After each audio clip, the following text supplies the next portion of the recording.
ഖിയാമത്ത് നാളിന്റെ സമയത്ത് എന്ത് ഒഴിവാക്കുമെന്ന് ചോദിച്ചപ്പോൾ ഞാൻ എന്റെ അഹ്ലുബൈത്തിനെ ഒഴിവാക്കുമെന്ന് പറഞ്ഞ് ഈ സമൂഹത്തിന്റെ പരിഹാരമായി ഒഴിവാക്കിയ ബഹുമാനപ്പെട്ട സയ്യിദ് അവറുകളെ, അദ്ദേഹത്തിന്റെ ഹദ്റത്തിലേക്ക് അദ്ദേഹം അനുഗ്രഹം നൽകിയ ബഹുമാനപ്പെട്ട ഞങ്ങളുടെ മുത്തുച്ച അല്ലാഹു നമ്മുടെ സാമാന്യനായി കരുതരുത്.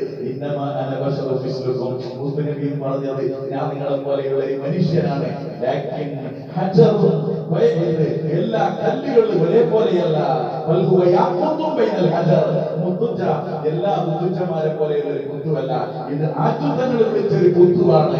ആ മുത്ത് കല്ലുകളുടെ ഇടയിലെ മാണിക്യമാണ്. അല്ലാഹു അങ്ങനെ തന്നെ നിലനിർത്തി ഈ മതം അല്ലാഹു ഉയർത്തി തരട്ടെ. പറയുവാനുള്ളത് ഒരേ മരുന്ന് നിങ്ങളുടെ എല്ലാ രോഗങ്ങൾക്കുള്ള ചികിത്സയ്ക്ക് നിങ്ങളുടെ ഹൃദയത്തിന്റെ രോഗത്തിനെ കഴുകി ശുദ്ധിയാക്കാൻ, കിബറില്ലാത്ത, ഹസദില്ലാത്ത, നാളെ എനിക്ക്